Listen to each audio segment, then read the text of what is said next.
কত প্রাণ হলো বলিদান, লেখা আছে অশ্রু জলে।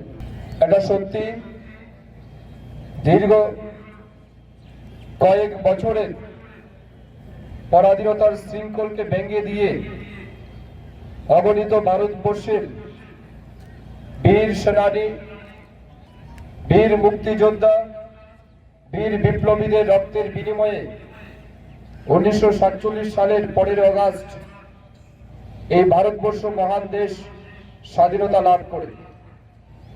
তার পরবর্তী সময়ে ভারতবর্ষের চলার পথ কি হবে, ভারতবর্ষের নাগরিকের কর্তব্য কি হবে, দায়িত্ব কি হবে, অধিকার কি হবে, সেই বিষয়টাকে সুনিশ্চিত করার জন্য আমাদের ভারতবর্ষের সংবিধান প্রণেতা ডক্টর বি.আর. আম্বেদকরজির নেতৃত্বে যে সবচেয়ে বড় লিখিত সংবিধান প্রতিষ্ঠা হয়েছিল, এবং আজকেই সেই গুরুত্বপূর্ণ দিন, যে দিনে বিশ্বের সবচেয়ে বড় গণতান্ত্রিক সংবিধান আমাদের দেশে লাগু হয়েছিল 1950 সালের 26শে জানুয়ারি। আজ সেই মহান দিন